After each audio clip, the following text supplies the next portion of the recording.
Halo, Ibu sehat? Alhamdulillah, Ibu lagi bikin ekstra kulit manggis biar selalu sehat. Kamu jangan lupa minum juga ya. Silahkan.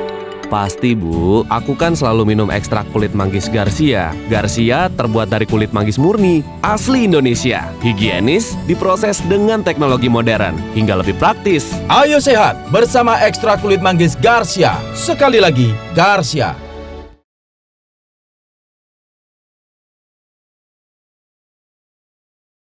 Pasti sudah tidak sabar sekali nih Bapak Ibu ya. Oke, mungkin kita bisa nonaktifkan room chat-nya terlebih dahulu supaya kita bisa fokus ke materi ya. Nanti kita bisa buka kembali room chat-nya di sesi ice breaking. Jadi sekali lagi kami mengingatkan kepada Bapak Ibu dan teman-teman sebelum kita memasuki sesi diskusi bersama narasumber kita yang luar biasa pada malam hari ini, Bapak Ibu diharapkan untuk dapat menyimak atau mengikuti webinar ini dari awal hingga akhir acara karena nanti akan banyak sekali ada giveaway ya untuk Bapak Ibu yang bisa menjawab pertanyaan dengan cepat dan tepat. Nah, ini harus fokus ya berarti ya Bapak Ibu ya.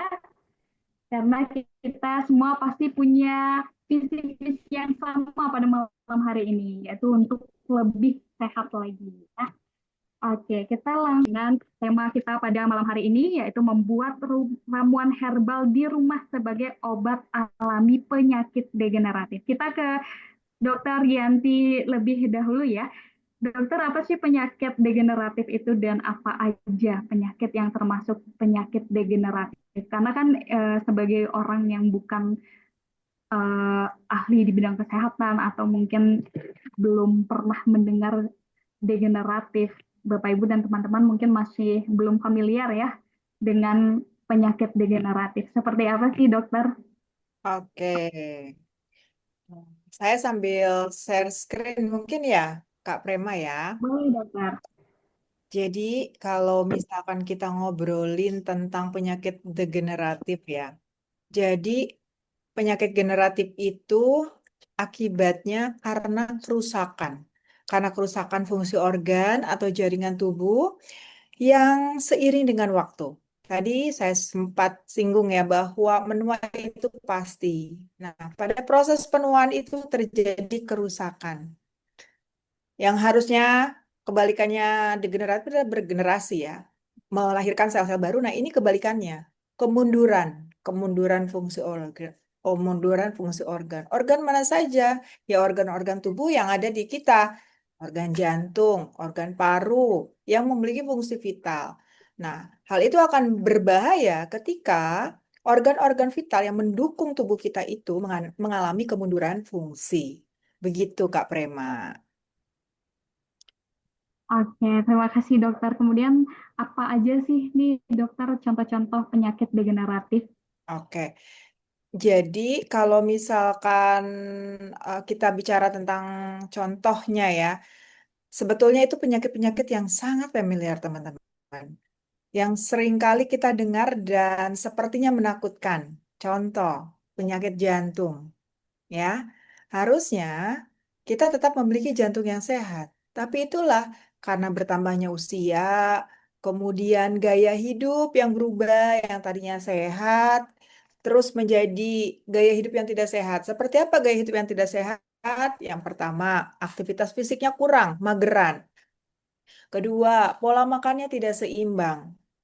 Gimana pola makan yang tidak seimbang? Kementerian Kesehatan menyampaikan bagaimana kita mengatur pola makan dengan isi piringku. Nanti boleh dicari tuh isi piringku, ya. Kemudian pola istirahat. Pola istirahat ini membuat kita jadinya kalau misalkan tidak seimbang itu juga akan mempercepat proses degeneratif tadi, proses kemunduran organ. Ya, kemudian selanjutnya gaya hidup perokok itu lebih parah lagi. Udah mah kita itu seiring dengan waktu mengalami kemunduran fungsi organ ditambah lagi yang mempercepat kemunduran itu. Contohnya asap rokok, makanan yang tidak sehat, yang mengandung karsinogenik, yang mengandung oksidan sehingga penyakit-penyakit degeneratif itu lambat laun ya akan kita alami. Naudzubillah. Nah, sebetulnya sekarang banyak option. untuk bisa melakukan pencegahan, Kak Rema, dengan cara aware, peduli. Seperti yang tadi saya sampaikan, apa saja sih dok yang menyebabkan seseorang terkena penyakit degeneratif? Itu tadi. Kuncinya adalah keseimbangan hidup. Cuman saya inginnya sih nggak hanya teori ya, work-life balance. Nggak hanya sekadar teori, tapi bagaimana kita menerapkan pola-pola yang tadi disampaikan, itu betul-betul kita lakukan di kehidupan kita sehari-hari. Seperti itu, Kak. Prama. Oke, siap. Terima kasih banyak dokter, sangat informatif sekali ya. Dokter, apa jadi akan share screen atau Nah, nanti? nanti saya share screen ketika mungkin saya pengen ngasih solusinya ya, meskipun kita tahu dengan gaya hidup sehat, tapi berhubung saya ini ahli herbal medik, saya pengen sharing mengenai bagaimana cara membuat jamu untuk menghindari atau mencegah penyakit Oke, degeneratif tadi, gitu. Itu saja siap sih nanti dokter, saya nanti sharingnya ya. kami tunggu ya.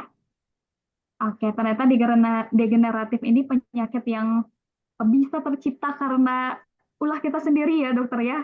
Pola Tanpa makan, disadari biasanya pola sih. hidup, iya betul sekali. Apalagi dokter tadi sempat mengatakan bahwa rokok juga sangat mendukung nih adanya kemunduran fungsi gitu ya atau degeneratif. Mungkin Bapak Ibu di sini yang masih merokok merasa tertampar ya.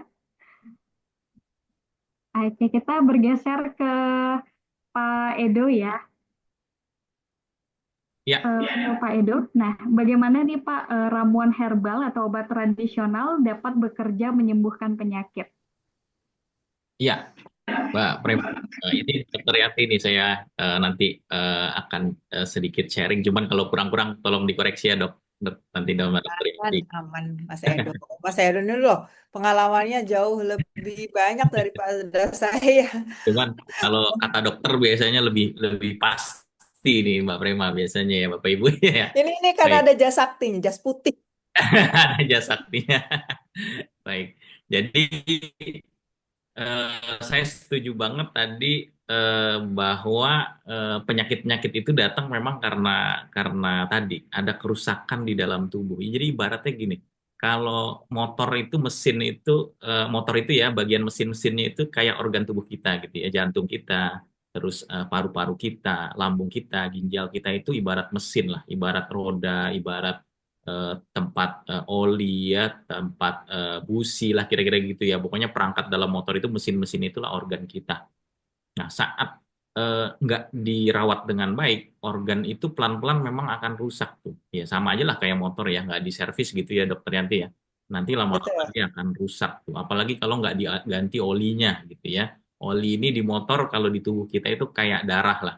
Jadi kalau darahnya itu nggak bersih, olinya makin lama makin kental, sama seperti dalam tubuh manusia juga. Kalau darahnya nggak bersih, darahnya banyak lemak, darahnya banyak gula begitu ya, lama-lama dia menjadi mengental, muncullah penyakit-penyakit yang tadi Dokter Yanti sebut gitu ya. Jadi sebenarnya memang karena adanya kerusakan organ. Tapi kalau kita lebih dalam lagi bicara kerusakan organ, itu awalnya karena ada kerusakan yang lebih dalam lagi. Jadi kalau tubuh kita ini Mbak Prema, kalau dipotong-potong gitu ya, kalau dipotong-potong tubuh kita ini sampai kecil, maka kita nanti akan nemu ya yang namanya sel, ya sel. Jadi kenapa organ itu bisa rusak? Karena selnya, sel-sel kita yang kecil-kecil tadi dalam tubuh kita ini rusak duluan. Jadi kalau selnya rusak, otomatis error, segala macamnya error gitu ya, fungsi-fungsi tubuhnya akan bermasalah gitu ya. Nah, biasanya memang awalnya karena ada kerusakan-kerusakan sel ini. Nah, biasanya kenapa kerusakan sel ini? Tadi yang dokter Yanti bilang, bisa karena memang pola makan, pola hidup, ya gaya hidup, terus juga rokok ya. Rokok juga bisa menyebabkan apa? Kita sering bilang radikal bebas segala macam ya, polusi udara segala macam gitu. Saya akan sedikit ada satu slide saya pengen kasih lihat untuk memperlihatkan aja sebenarnya bagaimana herbal bekerja di dalam tubuh kita gitu ya. Sebentar, ini oke. Ini apakah sudah muncul Mbak Prema? Sudah, Pak Edo? Sudah ya, oke. Jadi sebentar di saya kok malah loading. Sebentar, oke. Nah, sebelum ke sini. Jadi sebenarnya obat herbal atau obat bahan alam itu tuh kita berharap dia melakukan tiga fungsi utama sebenarnya. ya dalam tubuh kita itu. Jadi boleh dibilang obat herbal itu bukan seperti obat-obatan medis. Nanti mungkin bisa ditambahin sama dokter Yanti. Obat-obatan herbal itu sebenarnya bukan mengobati penyakit sebenarnya, tapi dia mendorong tubuh kita untuk mengobati tubuh kita sendiri. Nah, itu yang disebut sebagai imunomodulator. Jadi obat herbal itu kayak justru mendorong tubuh kita supaya kalau sakit kamu betulin sendiri, kalau sakit kamu sehatin sendiri tubuh kamu dengan apa? Dengan dengan imunitas gitu ya. Nah, biasanya memang sakit-sakit itu penyakit datang itu ya baik itu dari luar virus, bakteri atau memang tadi adanya kerusakan sel, tubuh kita itu merespon biasanya dengan adanya peradangan. Jadi tubuh kita ini memang luar biasa ya diciptakan Allah ya. Kalau ada yang masalah, tubuh kita tuh langsung melawan gitu ya. Tubuh kita tuh langsung melawan. Melawannya dengan apa? Dengan demam biasanya, dengan beradangan biasanya, dengan bengkak, dengan nyeri. Pokoknya itu adalah respon tubuh kita kalau kita menemukan penyakit gitu ya di dalam tubuh kita.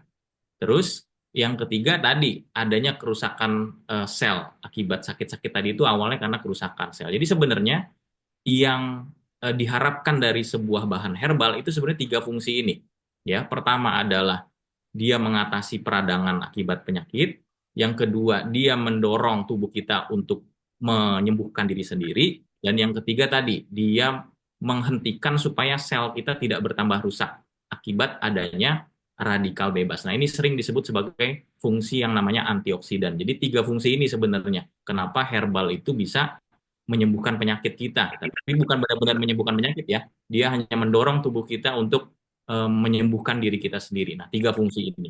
Nah, antioksidan ini yang paling luar biasa fungsinya. Artinya memang antioksidan ini kalau sampai kita kekurangan, nah yang tadi, yang dokter Rianti bilang tadi, kalau kita kekurangan maka tubuh kita itu akan diselimuti oleh sel-sel yang rusak, lama-lama organnya makin rusak. Nah, gambarnya saya perlihatkan seperti ini. Sebenarnya sel itu seperti apa dan apa yang menyebabkan sel itu jadi rusak. Jadi kalau dalam tubuh kita itu ada sel seperti ini yang sebelah kiri, ini gambar sel sehat. Jadi organ kita, tubuh kita, tangan kita, mata kita, rambut kita, itu semuanya bentuknya seperti sel ini. Kalau kita potong sampai kecil gitu ya, sel sehat.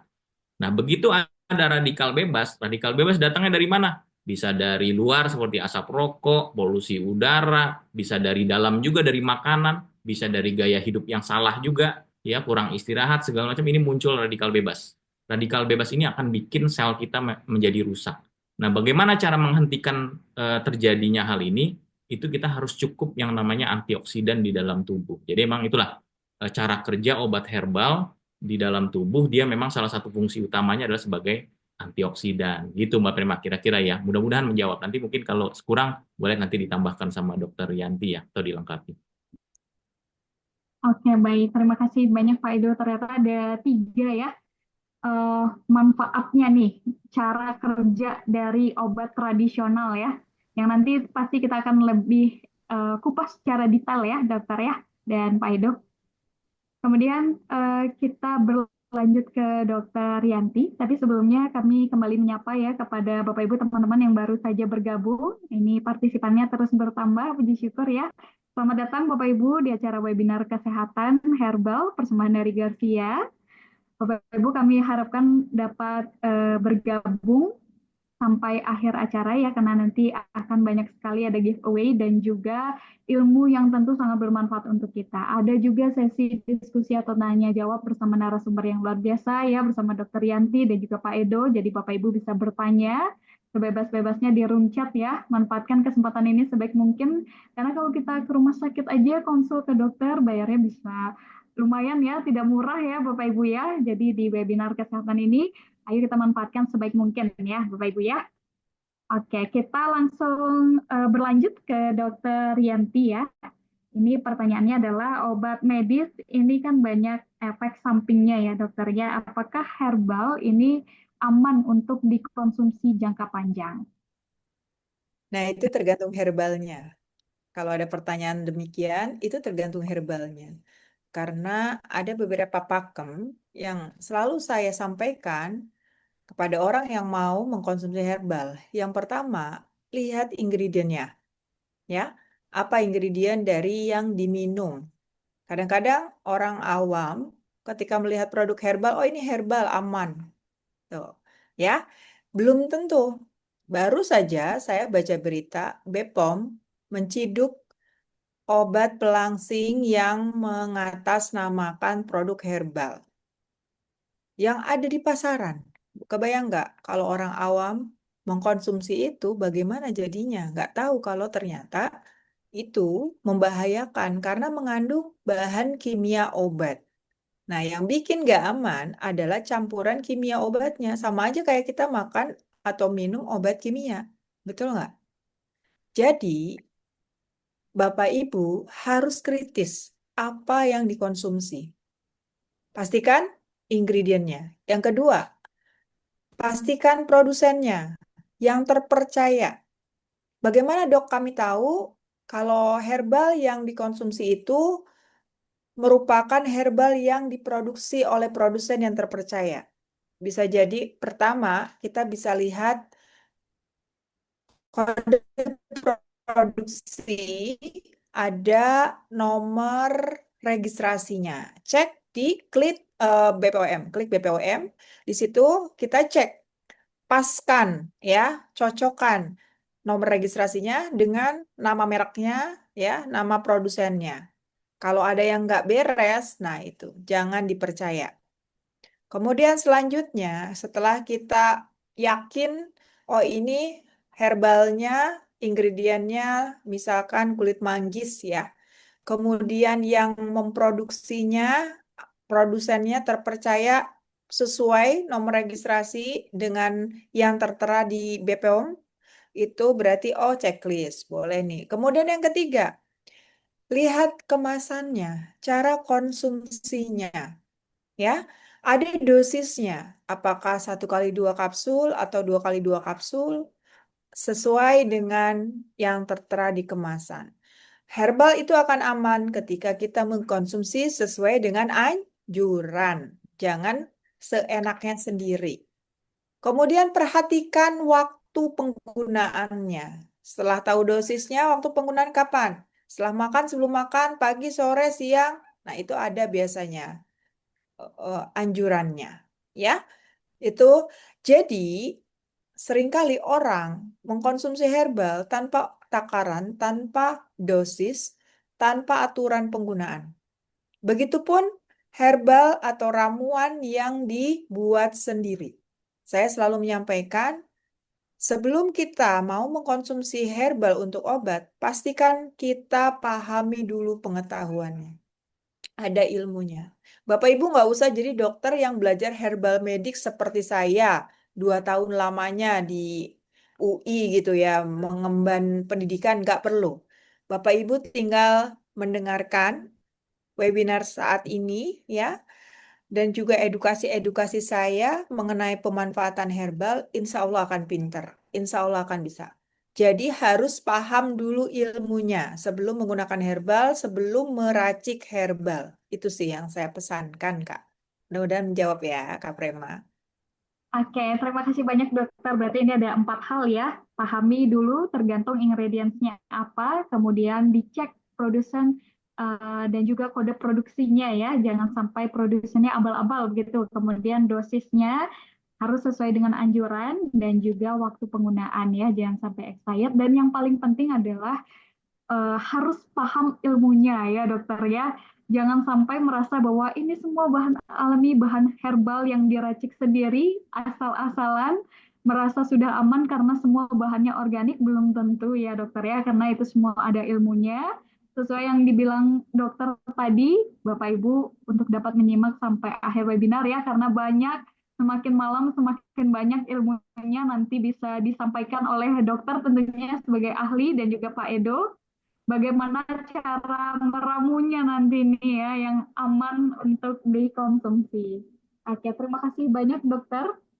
Kita masuk ke ice breaking dulu ya dokter ya biar Bapak Ibu dan teman-teman lebih semangat lagi nih biar makin melek karena semakin malam biar semakin semangat. Oke, mungkin kita langsung open room chat ya sebelum pertanyaan diajukan. Jadi Bapak Ibu bersiap-siap ya untuk Bapak Ibu yang bisa menjawab pertanyaan dengan tepat dan juga cepat. Nanti akan ditentukan oleh Dokter Yanti. siapa yang berhak mendapatkan giveaway akan diumumkan nanti oleh dokter di akhir acara ya, di akhir webinar. Jadi Bapak Ibu jangan kemana-mana, tetap ikuti webinar ini sampai akhir acara ya. Siap-siap ya Bapak Ibu ya. Kita akan langsung bacakan pertanyaannya. Oke, ini pertanyaannya, sebutkan 3 penyakit umum masyarakat Indonesia yang tergolong penyakit degeneratif. Nah, tadi sudah dijelaskan ya oleh Dokter Yanti apa saja yang termasuk penyakit degeneratif. Sebutkan 3 ya. Jangan ada yang 1, jangan ada yang 2, langsung 3. Siapa yang paling cepat dan tepat, itu yang berhak nanti mendapatkan giveaway. Oke, sepertinya sudah ada ya pemenangnya. Kita tampung dulu untuk nanti kita sampaikan di akhir acara ya, dokter ya. Oke, tapi Bapak Ibu dan teman-teman jangan khawatir karena giveaway ini tidak hanya kali ini saja ya, nanti akan berkali-kali muncul pertanyaan ice breaking. Makanya Bapak Ibu nanti tetap ikuti webinar ini sampai akhir acara. Oke, karena kita sudah dapat pemenangnya yang menjawab tercepat dan tertepat. Kita langsung lanjut ya, Bapak Ibu teman-teman ya. Mohon izin kita tutup lagi room chat-nya. Jangan khawatir ya Bapak Ibu, karena masih ada giveaway yang menanti untuk Bapak Ibu. Maka dari itu Bapak Ibu diharapkan untuk menyimak nih webinar pada malam hari ini, karena juga sangat bermanfaat untuk kesehatan. Oke, kita lanjut ya, masih ke dokter. Nah, ini Dok, mungkin di sini banyak yang sudah mulai penasaran. Bagaimana sih caranya bikin ramuan atau obat tradisional sendiri di rumah? Gimana sih caranya, Dok? Jangan sampai ini pada Iya, asal-asal nih, Dok. karena ini ada tutorialnya ya, Bapak Ibu. Izin saya share screen ya. Silahkan, Dokter. Oke, sebentar saya screenshot dulu ini pemenang, takut lupa. Yang tadi yang tercepat ya, yang tercepat dan terdepan. Dan Oke. tertepat. Oke, saya share screen terlebih dahulu mengenai bagaimana sih cara membuat resep ramuan herbal ya. Bapak Ibu, nggak apa-apa ya, saya akan menjelaskan lebih detail lagi dari awal. Jadi nggak langsung ke resep gitu, nggak langsung ke ini bahan-bahannya. Saya nggak suka menyampaikan seperti itu karena sebetulnya saya ingin mengajarkan Bapak Ibu untuk bisa meracik resep sendiri dengan bahan-bahan yang tersedia di sekitar Bapak Ibu. Jadi tidak hafalan. Yang penting Bapak itu paham cara meraciknya. Setuju apa setuju? Boleh ketik di kolom komen. Setuju, Dok. Kan kalau cuman resep mah kayak bikin kue ya. Waduh, ini terigunya kurang 5 gram gitu. Nggak kayak gitu Bapak Ibu meracik herbal itu. Tapi belajar tentang jamu dan meracik jamu itu seperti seni dalam pengobatan. Sama halnya dokter ketika meresepkan satu obat untuk pasien, itu adalah seni seni mengobati. Bisa jadi setiap dokter ini memiliki seni sendiri-sendiri, berbeda memberikan resepnya kepada pasiennya. Jadi nggak ada judgement ya. Loh, kok di dokter ini saya dikasih ini dok? Kok dikasih ini dok di dokter gitu? Nggak bisa begitu karena mengobati adalah seni. Nah, mudah-mudahan melalui webinar ini Bapak Ibu bisa menyimak dengan baik bagaimana kita bisa menggunakan bahan-bahan herbal yang ada di rumah untuk mengatasi contohnya penyakit degeneratif. Meskipun tidak hanya itu ya Bapak Ibu, boleh juga untuk pencegahan ya, boleh juga untuk sehari-hari atau daily consumption atau konsumsi sehari-hari. Nah, cuman ini ilmu dasarnya Bapak Ibu. Mengapa kita menggunakan tumbuhan sebagai obat? Apa sih sebenarnya yang ada pada tumbuhan sehingga bisa digunakan sebagai obat? Nah, ini yang harus bisa dijawab dulu oleh Bapak Ibu. Jadi, Bapak Ibu, kenapa tumbuhan bisa kita gunakan sebagai obat? Karena di dalam tumbuhan terdapat hasil metabolisme sekunder. Ingat ya, di pelajaran biologi, metabolisme tumbuhan itu ada dua, primer dan sekunder. Primer yaitu hasil metabolisme berupa karbohidrat, kemudian juga protein, lemak yang digunakan untuk tumbuh, ya. Untuk tumbuhan itu bisa tumbuh dan berkembang. Sedangkan hasil metabolisme sekunder itu tidak digunakan untuk tumbuh dan berkembang, tetapi ternyata itu dapat bermanfaat untuk kita apabila kita bisa mengolahnya. Contohnya apa? Contohnya ya, hasil penelitian membuktikan di dalam tanaman itu bisa terdapat flavonoid, ya, kemudian alkaloid, apalagi tanin, dan zat-zat itu dibuktikan pada masing-masing tumbuhan berkhasiat dan khasiatnya ini beraneka ragam. Itu yang kita pelajari Bapak Ibu. Jadi, jangan hafalkan masing-masing tanamannya, tetapi hafalkan bioaktif hasil metabolisme sekunder yang terdapat pada tanaman itu. Bisa jadi satu zat pada tanaman ya atau satu senyawa ya, senyawa bentuknya. Dia itu bisa terdiri dari berbagai macam bioaktif. Itu bisa membuat atau memberikan manfaat lebih dari satu. Contoh, ini saya kasih contohnya langsung ya. Kunyit. Kunyit itu di dalamnya salah satunya, saya nggak menyebutkan satu-satunya, tapi yang paling dominan adalah kurkumin. Ya, kurkumin paling dominan. Kenapa? Karena si kurkuminoid ini paling banyak mendominasi persentasenya kandungannya di dalam kunyit. Nah, kurkuminoid ini ternyata Bapak Ibu, menurut penelitian memiliki khasiat antioksidan. Yang kedua, antiinflamasi atau anti peradangan. Tadi Pak Edo bilang ya, kalau awal dari penyakit degeneratif itu awalnya bisa karena peradangan. Tanda peradangan ada 5. Yang pertama, bisa terjadi perubahan suhu, contohnya demam, tadi sudah disebutkan. Yang kedua, bisa membengkak. Jadi wajar kalau kita lihat ya, kalau misalkan sudah kelihatan ada pembengkakan, nah itu ada tanda peradangan dalam tubuh kita. Kemudian ada nyeri. Kemudian yang keempat, ada merah. Biasanya perubahan warna juga, memerah atau biru. Yang kelima, ada perubahan fungsi, kemunduran fungsi. Jadi sakit, jadi nggak bisa digerakkan. Nah, salah satu khasiat dari kurkumin yang tadi saya sebutkan adalah untuk mengurangi peradangan. Jadi, ketemu ya jawabannya. Oh, berarti kunyit bisa dong, Dok, untuk mencegah adanya peradangan. Bisa. Oh, berarti kunyit bisa dong, Dok, untuk mencegah tumor dan kanker. Bisa. Karena tadi untuk mencegah peradangan bisa apa namanya? Mencegah penyakit degeneratif. Itu salah satu contohnya. Jadi Bapak Ibu, pastikan paham mengenai bioaktif yang terdapat pada tanaman atau pada herbal yang mau digunakan. Oke?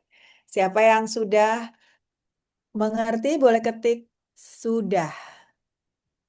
Sudah paham semuanya ya? Saya mau pastikan dulu Bapak Ibu paham semuanya. Oke? Iya, sudah. Wah, mantap. Udah semangat-semangat ya semuanya belajar herbal ya. Saya juga sangat surprise sih sebetulnya. Wow, yang ingin belajar herbal banyak sekali. Oke, siapa yang baru tahu kalau herbal itu ada ilmunya?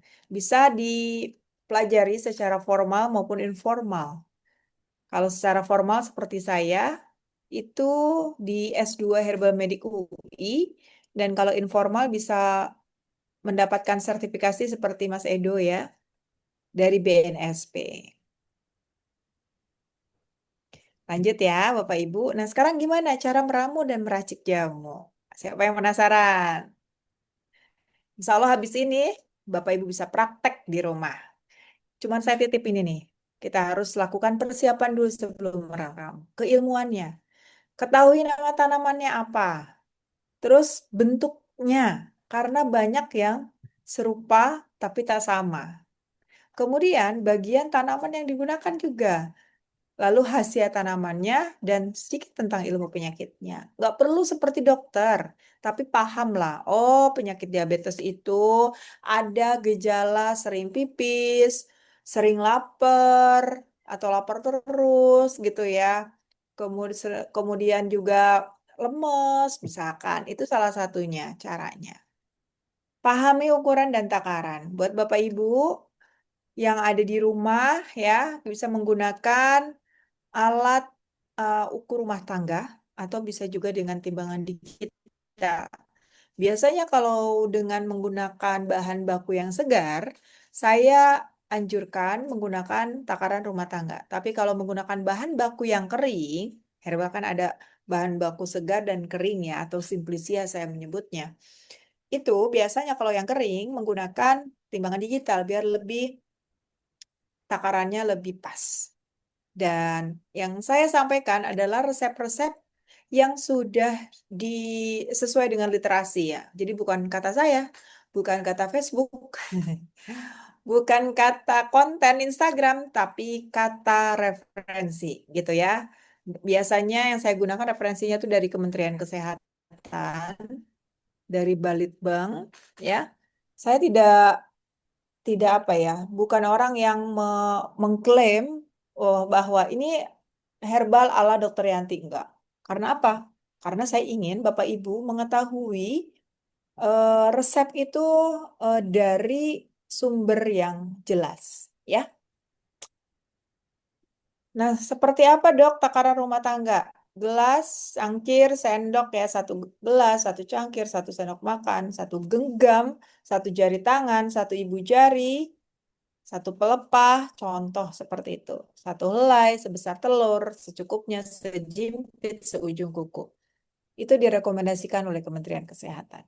Dok, kenapa dok? Nanti nggak presisi dok ukurannya. Nggak apa-apa Bapak Ibu. Karena rentang dosis herbal itu lebih luas dibandingkan obat konvensional. Atau Bapak Ibu mungkin menyebutnya obat kimia ya. Contoh nih, paracetamol dosisnya itu satu kapsul 500 mg. Bapak Ibu cukup minum satu. Tapi, saya pengen cepet sembuh dok, saya boleh nggak minum dua? Ya nggak boleh dong. Tepar nanti. Hatinya rusak nanti. Toksik pada hati ya, meracuni hati. Tapi kalau misalkan dok, saya pengen minum rebusan kunyit dok, satu gelas. Terus saya tadi pengen ngabisin dok satu gelasnya lagi, masih oke. Jadi takarannya lebih rentang dosisnya lebih lebar.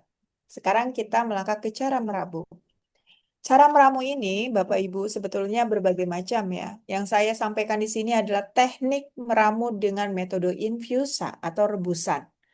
Bapak Ibu mungkin mengenal seduhan, ya, ketika bahan-bahan masukkan ke gelas lalu diseduh dengan air panas. Itu juga bisa. Namanya seduhan. Tetapi saya tidak mengenal ya ketika belajar itu mengekstrak herbal dengan cara merendamnya dengan air biasa itu kurang kurang mendapat apa namanya saya belum dapat referensinya dari situ. Karena apa? Ada herbal yang dia itu harus ditarik bioaktifnya dengan suhu tertentu, dengan pemanasan. Nah, ini dia nih. Jadi Bapak Ibu, kalau misalkan Bapak Ibu mau memindahkan ya bioaktif yang terdapat pada tanaman, pada herbal, ke dalam air itu ada perlu tekniknya. Yaitu contohnya adalah teknik infusa. Teknik infusa adalah teknik perebusan. Caranya gimana dok? Pertama, kita panaskan dulu airnya. Biasanya di dalam resep yang saya biasa gunakan dari Kementerian Kesehatan itu yang umum ya, yang umum direkomendasikan misalkan 1 liter. 1 liter air atau 5 gelas air. Kalau Bapak Ibu pengen pakai takaran rumah tangga ya 5 gelas air. Kalau ada takarannya 1 liter ya pakai 1 liter. Semudah itu. Panaskan dulu ya. Setelah panas mau mendidih kurang lebih 90 derajat. baru masukkan ramuan. Kenyataannya, kebanyakan orang-orang masukkan ramuan dulu, baru panaskan. Sekarang sudah paham ya? Aturan yang direkomendasikan adalah didihkan dulu. Sampai mau mendidih lah, nggak perlu mendidih banget 90 sampai 95 derajat. Masukkan bahannya, tunggu selama 15 menit dengan api kecil, diamkan hingga hangat atau dingin. Saring menggunakan saringan selain dari logam, dan satu resep digunakan untuk 1 hari, jadi 1 kali merebus aja. Pagi 1 gelas, siang 1 gelas, dan malam 1 gelas. Seperti ini kurang lebih. Jadi boleh diminum 2 kali, boleh diminum 3 kali. Kemudian panduan alat merebusnya. Ini juga harus diketahui Bapak Ibu ya. Gunakan alat-alat yang direkomendasikan. Jangan menggunakan alat yang tidak direkomendasikan. Apa saja alat yang direkomendasikan? Yang pertama bisa menggunakan periuk atau kuali tanah atau panci dari bahan kaca atau stainless steel. Yang kedua, pisau dari bahan stainless steel, kemudian spatula atau pengaduk dari bahan kayu, lalu saringan dari bahan plastik atau nilon. Alat yang tidak direkomendasikan seperti panci kuningan, panci aluminium, panci besi, dan sebagainya. Oke, sudah paham sampai sini? Bagaimana alat-alat yang digunakan dan bagaimana ukuran yang digunakan? Siapa yang sudah paham? Ketik saya. Oke, saya cek dulu ya, sudah pada paham belum? Karena gini Bapak Ibu, saya biasanya memberikan pelatihan ini langsung offline gitu. Saya pergi ke daerah, satu komunitas, satu ibu, satu apa ya, daerah yang memang dibina gitu. Kemudian saya berikan pelatihan selama 3 hari. Oke, sudah bisa paham ya? Ya, bagian tubuh yang dimanfaatkan sebagai obat itu berbagai macam. Bisa dari akar, bisa dari batang, daun, bunga, macam-macamnya banyak ya. Kalau dari bunga contohnya bunga telang. Bisa dari biji, bisa dari buah. Buah contohnya buah mahkota dewa, buah manggis. Nah, ngomong-ngomong buah manggis, saya pertama kali diajarin begini Bapak Ibu. Hati-hati mengkonsumsi buah manggis ketika kita mengkonsumsinya secara langsung dari buahnya. Kan kulitnya ya, yang memiliki bioaktif itu kulitnya. Nah, kulitnya ini Bapak Ibu, ketika ada kita makan ya, ya buahnya dimakan kan kulitnya yang buat obat ya bisa direbus. Ada selaput antara buah dan kulit yang sedikit toksik. Jadi harus betul-betul bisa menggunakannya. Bapak Ibu bisa menjadikan opsi, misalkan dok saya tahu khasiat kulit manggis, tapi takut dok salah menggunakan bagian tubuhannya. Misalkan tadi ada antara selaput bagian buah dan kulit ya, itu yang agak sedikit toksik gitu. Bapak Ibu bisa menggunakan option menggunakan ekstrak yang sudah diolah dalam bentuk kapsul. Jadi sediaan kapsul itu pasti aman karena sudah terregister di BPOM ya. Kemudian juga sudah ditentukan juga dosisnya. Nggak bingung-bingung lagi cara mengambil. Sama dengan buah mahkota dewa, Bapak Ibu. Jangan sampai bijinya itu kemakan atau kegigit karena itu akan menimbulkan sensasi terbakar. Sudah paham ya sekarang ya? Nah, itu salah satu contohnya Bapak Ibu bisa memanfaatkan beraneka macam bagian dari tumbuhan. Kenali bagian tumbuhan mana yang bisa digunakan. Jangan salah. Oke? Kemudian seperti yang tadi saya sampaikan, cara pengolahan herbal itu bisa menggunakan metode infusa atau rebusan, bisa menggunakan seduh, seduhan ya, seperti kita menyeduh teh gitu. Dan bisa juga menggunakan metode parut. Kalau seduh bisa biasanya menggunakan bahan segar. Contoh, jahe digeprek, kencur digeprek, kemudian diseduh, lalu ditambahkan jeruk nipis. Contoh ya, seperti itu. Bisa juga menggunakan simplicia. Apa itu simplicia? Bahan herbal yang dikeringkan dan tidak mengalami perubahan bentuk kecuali perubahan kecuali bentuk ya, jadi kecil-kecil gitu. Kemudian bisa juga pakai serbuk. Contoh jamu-jamu serbuk yang tinggal diseduh. Banyak ya dijual di depot-depot jamu. Kemudian dengan metode rebus bisa menggunakan bahan segar, bisa berupa teh, simplisia juga serbuk. Kalau parut biasanya menggunakan bahan segar, diparut, diperas, dan disaring. Ini saya sedikit singgung bagaimana cara membuat simplisia atau bahan herbal kering. Jadi prosesnya lumayan panjang, Bapak Ibu. Dirajang, dikeringkan, sortasi kering, pengemasan, dan penyimpanan. Saya singgung sedikit tentang tisan. Tisan itu agak sedikit berbeda dengan simplisia. Bedanya adalah bentuknya. Kalau tisen itu bahan alami dirajang kecil-kecil menyerupai teh. Untuk apa? Agar bisa dicampurkan dengan aneka macam teh herbal. Misal, campurkan dengan teh hijau, dicampurkan dengan teh hitam. Jadi herbal ditambahkan teh untuk meningkatkan fungsinya, untuk meningkatkan nilai tambah khasiatnya. Dan ini Bapak Ibu ada 11 ramuan jamu yang saintifik atau sesuai dengan evidence-based herbal medicine.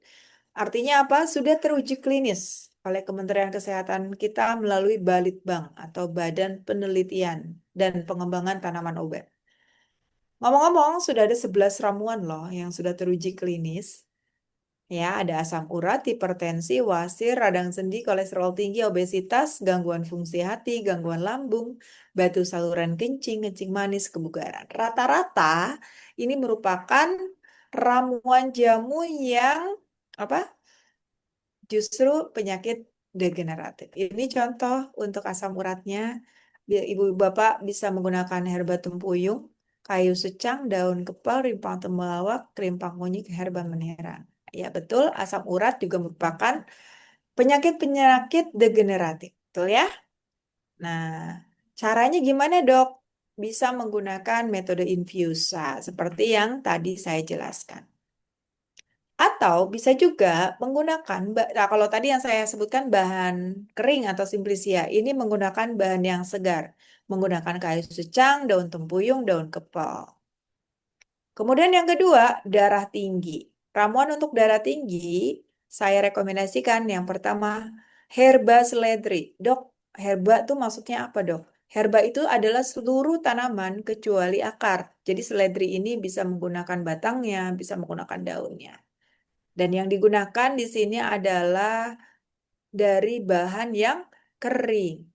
Ya, 15 gram herba seledri, 9 gram pegagan, 9 gram daun kumis kucing, 9 gram rimpang temulawak, 9 gram rimpang kunyit, 9 gram herba meniran. Cara penggunaannya, cara pengolahannya sama, prinsipnya menggunakan metode infusa. Dan ini adalah resep yang menggunakan bahan yang segar. Barangkali Bapak Ibu mau langsung metik di kebun. Ya, bisa menggunakan resep ini. Seledri 3 batang, pegagan 11 lembar, daun kumis kucing 7 lembar. Kolesterol tinggi. Siapa yang mengalami kolesterol tinggi? Boleh dicoba menggunakan ramuan ini dengan menggunakan simplisia kering. Bisa menggunakan daun jati Cina, jati Belanda, herba tempuyung, teh hijau, rimpang temulawak, rimpang kunyit, herba meniran. Sama cara pengolahannya juga menggunakan simplisia, infusa. Ini merupakan resep untuk yang menggunakan herba atau apa bahan bahan basah ya. Kemudian masalah lambung. Nah, biasanya juga banyak tuh sakit mah, sakit lambung, bisa menggunakan jahe, daun sembung atau herba sembung, jinten hitam, rimpang kunyit. Kalau kencing manis, saya rekomendasikan menggunakan daun salam, herba sambiloto, kulit kayu manis, dan rimpang temulawak. Kalau mau menggunakan herba yang kering atau simplisia bisa menggunakan resep tadi. Sedangkan kalau yang mau yang basah bisa menggunakan resep yang ini. Pakai takaran rumah tangga 7 lembar, ya, 1 jari, 2 ibu jari, dan sebagainya. Oke Bapak Ibu, silakan ya. Mudah-mudahan apa yang tadi saya sampaikan mengenai cara meracik jamu bisa dipahami. Kalau misalkan Bapak Ibu ingin mempelajari lebih banyak lagi, saya sebenarnya sudah membuat konten-konten edukasi di Instagram, di YouTube, terutama kalau tutorial di YouTube ya, karena bisa lebih panjang. TikTok juga. Dan saya juga memiliki grup edukasi herbal. Sudah ada hampir 1.000 orang yang setiap harinya ada informasi-informasi yang dibagikan di grup itu. Terima kasih Bapak Ibu, saya Dr. Yanti Herbal. Silakan Kak. Ya, terima kasih banyak dokter. Wah, banyak sekali ya ilmu-ilmu baru nih. Tadi saya juga ternyata keliru nih dok. Saya baru tahu dari dokter ternyata didihkan air dulu. Mungkin ada Bapak Ibu teman-teman yang juga keliru mungkin ya sama seperti saya. Jadi ramuannya dulu baru didihan airnya. Ternyata itu salah dan keliru ya dokter ya. Ternyata banyak teknik yang memang harus dipelajari ya. Jadi ini Bapak Ibu dan teman-teman, nanti bila ingin belajar lebih banyak maka belajarlah ke ahlinya ya, ke dokter Yanti. Nah, nanti akan dijelaskan detailnya ya dokter ya. Terima kasih banyak dokter, sangat edukatif sekali. Kita bergeser ke selanjutnya ke Pak Edo ya, Pak Edo ya. Siap, ya. Nah, dari tadi kan kita sudah mempelajari nih Pak Edo tentang obat-obatan tradisional atau ramuan-ramuan herbal ya. Nah, kemudian bagaimana sih caranya agar obat tradisional itu dapat kita simpan lebih lama? Apa sih yang bisa kita lakukan nih Pak Edo supaya jangka waktunya bisa lebih lama untuk penyimpanannya? Iya, baik. Jadi memang saya dengar penjelasan Dokter Yanti tadi langsung ini beruntung sekali ya yang hadir pada malam hari ini ya, banyak banget contekan-contekannya nih Dokter Yanti. Mudah-mudahan terekam semua tuh sama teman-teman Bapak Ibu yang hadir pada malam hari ini ya. Nah, eh, jadi kalau kita bicara pemrosesan jamu gitu ya, obat herbal, kalau secara industri kebetulan saya praktisi industri tentu menggunakan alat-alat yang apa namanya lebih standar begitu ya. Kebanyakan eh, alat-alat yang kita gunakan itu bahannya stainless steel. Seperti yang tadi Dokter Yanti sempat sebut ya, memang yang paling bagus itu alat-alat itu banyak digunakan memang stainless steel karena memang dia tidak ada resiko kontaminasi begitu ya. Beda dengan misalkan kita menggunakan bahan plastik misalkan. Bahan plastik itu kalau pada suhu panas dia bisa mengeluarkan kontaminan-kontaminan, bahan-bahan kimia yang mungkin bisa berpindah ke bahan herbalnya gitu ya. Terus yang mungkin paling banyak alat-alat yang digunakan juga seperti misalkan gelas ya, tadi sempat juga disebut sama Dokter Yanti. Gelas itu juga termasuk material yang tidak berpori, dia tidak menyimpan air sehingganya cukup aman untuk digunakan menyimpan herbal-herbal atau jamu-jamu yang digunakan. Nah, tapi kalau kita bicara di rumah bikin herbal, tentu alatnya nggak bisa semua stainless gitu ya.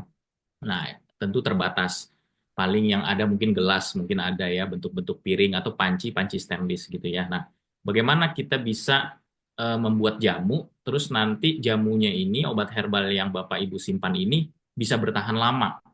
Karena sering, sangat-sangat sering, kalau nggak tahu ilmunya, kalau nggak ikutin panduan dari Dokter Yanti, itu kalau nggak paham, bikin asal bikin, itu bikinnya pagi, nanti sore jamunya udah jamuran.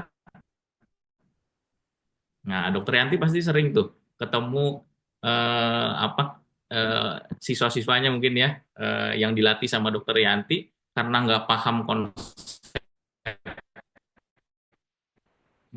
memprosesnya, mungkin hanya sekedar ngikutin alat itu, akhirnya bikin jamunya pagi-pagi, sore-sore jamunya udah bau, memang jamunya udah jamuran kadang-kadang begitu. Itu karena nggak paham ya kenapa bikin jamu itu harus benar-benar dijaga, dikontrol begitu ya supaya tidak terjadi pembusukan. Nah, kita mulainya dari awal. Jadi jangan dikira rusak itu gara-gara prosesnya yang salah, tapi gara-gara bahkan dari awal saat memilih bahannya gitu. Jadi ini saya tambahkan sedikit saja. Sebenarnya sudah disebut sama Dokter Yanti tadi. Jadi saat kita memilih bahan yang mau kita proses, itu ada kalau di prik ya, kalau di rumah tentu lebih sederhana, itu ada yang namanya proses pencucian sampai bersih gitu ya, dan disortir. Nah, kebanyakan sortirnya ini kelewatan kalau kita bikin di rumah, keskip gitu ya, nggak dikerjain. Jadi beli dari tukang sayur misalkan jahe misalkan 1 kilo gitu ya, dicuci saja sampai bersih, Habis itu dikupas. 1 kilo itu kupas kulit kira-kira jadi 800 gram. Nah, ada bagian yang kita bilang agak membusuk, misalkan di bagian ujung-ujungnya agak membusuk. Cuman karena sayang daripada dibuang itu tetap dipakai. Kadang-kadang begitu ya. Kadang sedikit dilanjut aja deh diproses gitu ya. Nah, padahal justru disitulah tempat jamur itu udah bersarang. Tempat bagian busuk dari bahan yang kita beli itu udah bikin nanti kontaminasi untuk proses-proses berikutnya. Jadi itu dulu pertama. Nah, yang paling sering ketemu memang biasanya tuh kalau kita beli-beli rimpang kayak jahe, kunyit, ya pasti bakteri-bakteri dari tanah biasanya gitu ya. Dari apa air yang kotor saat pencucian jahenya segala macam gitu. Nah, yang kedua baru menggunakan alatnya. Alatnya harus steril. Nah, alat yang steril itu baiknya seperti apa? Alat yang dicuci bersih pakai sabun, habis itu dipanaskan. Akhirnya itu sebenarnya dalam rangka mensterilisasi medianya, mensterilisasi airnya dan pancinya sebenarnya. Jadi harus steril dulu. Kalau belum sampai mendidih, udah dimasukin bahan-bahan, terus kompornya dimatiin, bisa jadi bakterinya itu belum mati. Nah, suhu berapa sih bakteri ini, kita tambah-tambah ilmu sedikit ya, ilmu-ilmu teknik ya. Nah, suhu berapa sih bakteri itu mati atau nggak bisa hidup? Itu biasanya di atas suhu di atas 65 sampai 70 derajat Celcius. Jadi kalau kita didihkan air, kita masukin bahan sudah hampir-hampir mendidih ya, 65-70 derajat itu kira udah panas di tangan, itu sudah nggak ketahan lah kira-kira gitu ya. Nah, di situ sebenarnya bakteri, spora, virus gitu ya, jamur itu sudah mulai mati itu. Mereka tidak benar-benar mati, tapi dia tidak bisa berkembang gitu ya. Alat-alat itu harus direbus dulu, dididihkan dulu begitu ya. Setelah proses sterilisasi alat segala macam, barulah kita menyimpan. Setelah proses jamunya seperti tadi ya, dimasak, disaring gitu ya, barulah disimpan. Nah, disimpannya harus di material yang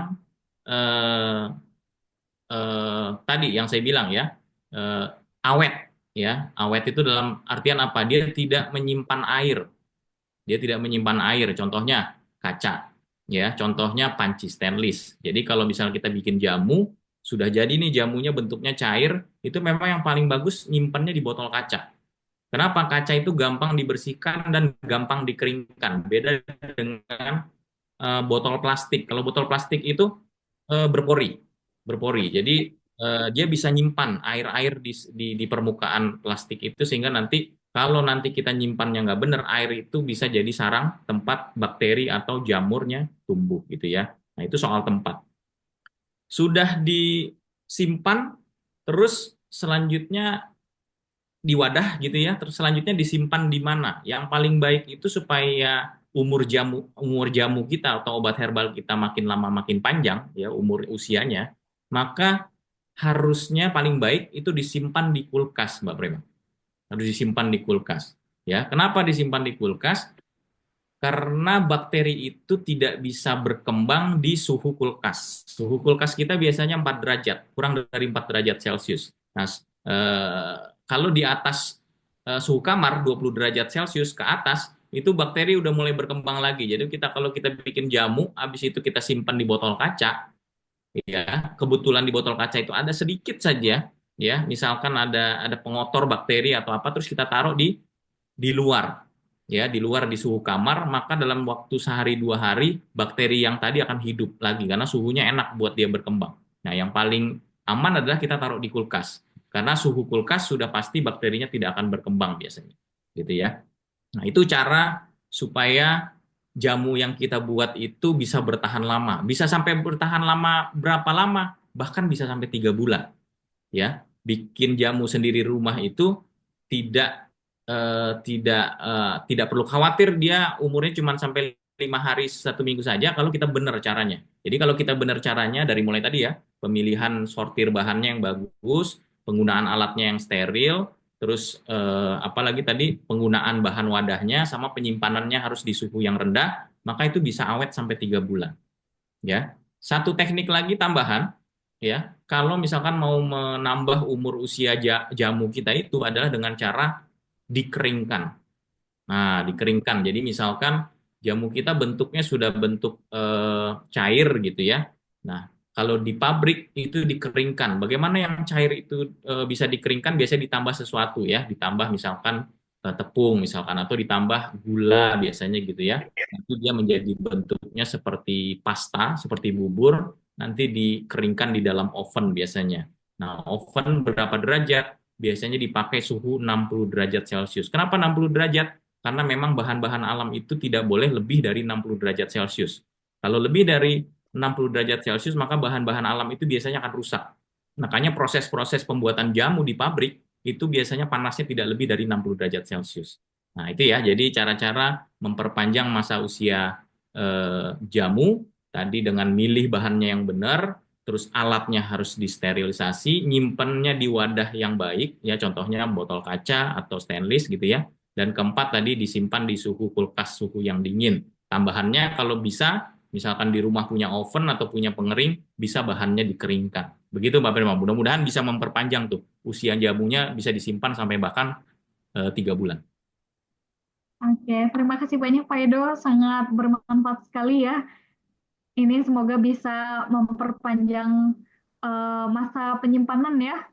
Iya, iya. Ini ilmu baru juga untuk saya, Pak Edo. Ternyata banyak sekali ya tips-tipsnya nih supaya jamu bisa lebih awet atau ramuan-ramuan herbal bisa lebih awet. Terima kasih Pak Edo. Kita kembali menyapa Dokter Yanti ya. Apa masih bergabung? Dokter Yanti atau mungkin ada masalah jaringan ya sehingga tiba-tiba live. Sambil menunggu Dokter Yanti, kita Ya, kembali lagi Mbak. ke Tadi ice sempat kelempar. Tadi sempat Iya. kelempar, tapi sekarang Mbak udah oke. Oke, terima kasih dokter. Kita lanjut ke ice breaking ya dokter ya, Silakan. supaya lebih memantik semangat lagi. Oke, Bapak Ibu teman-teman bersiap ya. Kita akan memasuki ice breaking lagi nih. Jadi giveaway untuk Bapak Ibu yang bisa menjawab pertanyaan dengan cepat dan tepat tentunya akan diseleksi oleh Dokter Yanti. Nanti akan kami umumkan di akhir acara untuk mendapatkan hadiah atau giveaway berupa uang tunai, berupa uang. Nanti akan ditransfer sebesar 150.000. Nah, jadi Bapak Ibu tetap ikuti webinar ini sampai akhir acara ya. Oke, sudah siap ya Bapak Ibu ya? Oke, siap. Oke, banyak yang sudah siap.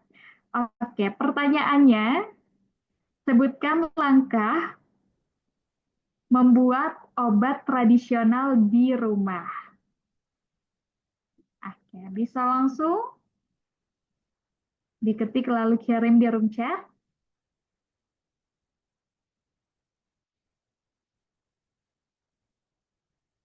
Ini kayaknya jawabannya panjang, jadi mikir dulu ya dok. Wah, ini ada yang sudah ditahu sekali ya. Sepertinya sudah ketemu ya dokter ya pemenangnya untuk pertanyaan kali ini.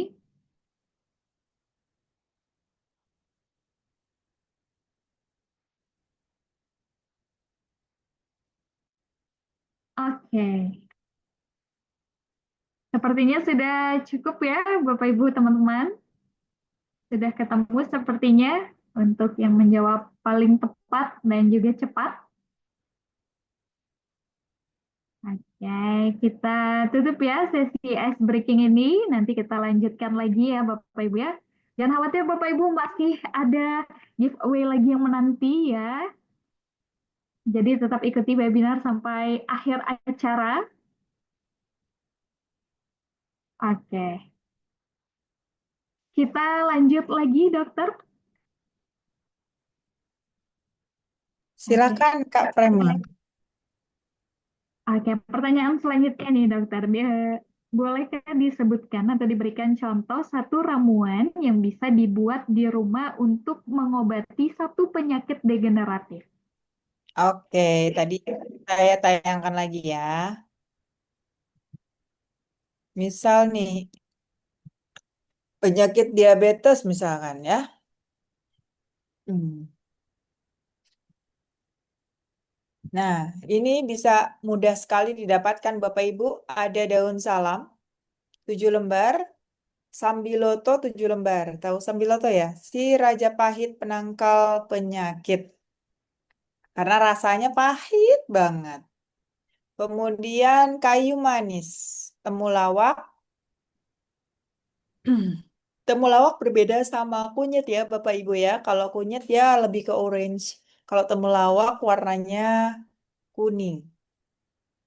Nah, cara membuatnya sama seperti yang tadi. Jadi enak ya, kita tuh nggak ngapalin. Nggak usah bawa buku resep kemana-mana. Jadi Bapak Ibu sudah paham cara membuat infusa. Nah, kemudian juga sudah diteliti ya oleh Kementerian Kesehatan kita, dibakukan untuk menjadi SOP pembuatan jamu. Jadi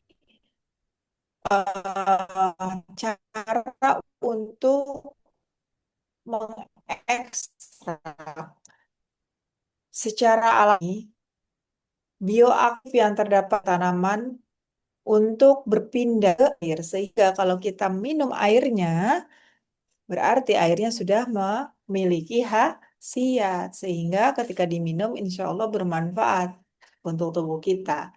Gitu. Contoh daun salam. Daun salam ini, Bapak Ibu, bisa menurunkan kadar gula darah. Tetapi pada sebagian orang juga bisa mengurangi kadar tekanan darah, bukan kadar tekanan darah. Jika kan sih diabetes cocok tuh pakai daun salam. Tapi kalau misalkan diabetes tapi tensinya rendah, harus hati-hati ya. Kalau kelayangan, nah jangan sampai sudah kelayangan diterus. Oke, sepertinya Dokter Yanti terputus lagi ya jaringannya.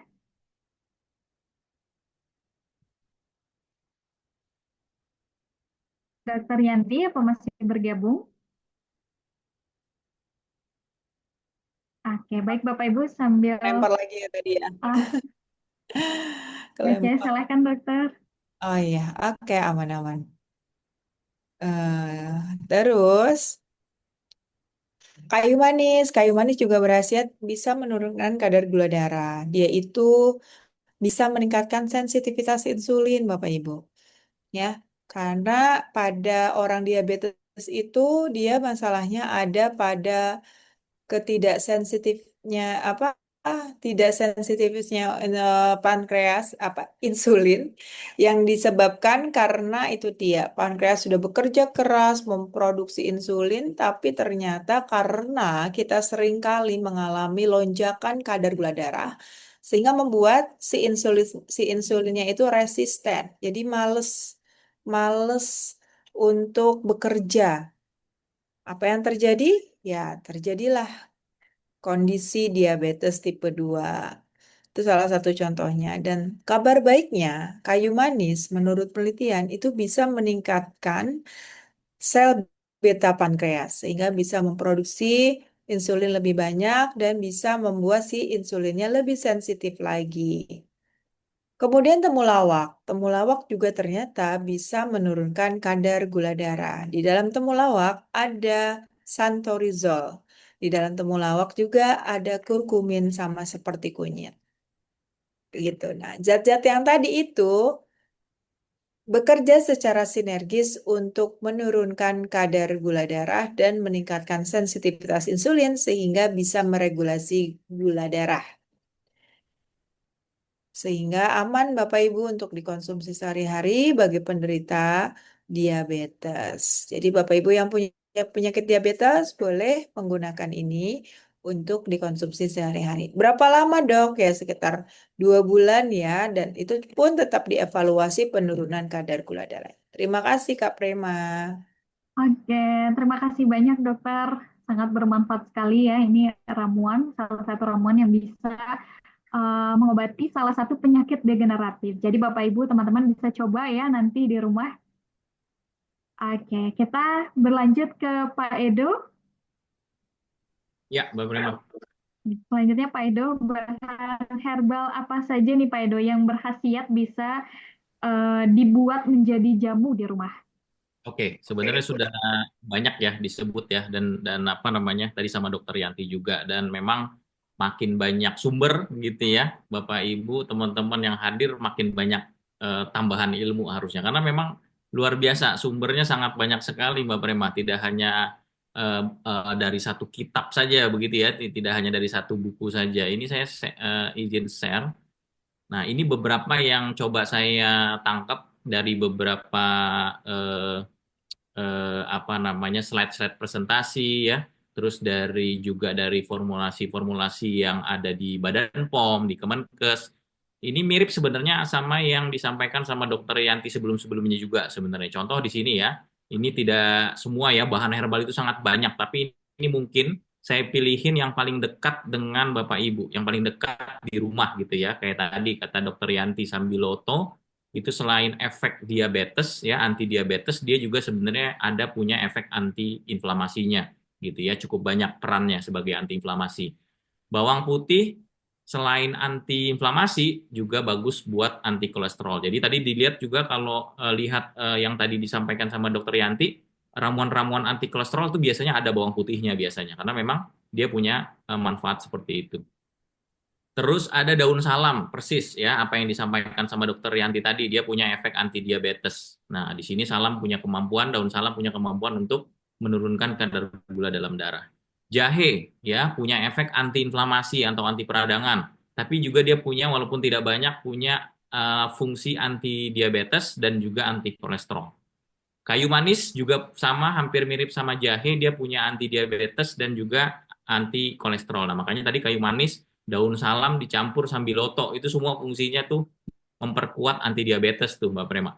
Ya, jadi makin banyak sumber sebenarnya makin memperkuat nanti ramuan-ramuan yang diajarkan sama Dokter Yanti itu makin makin firm gitu ya, makin bahwa memang banyak sumber yang mengatakan bahwa bahan ini bisa ini, bahan ini bisa itu gitu ya.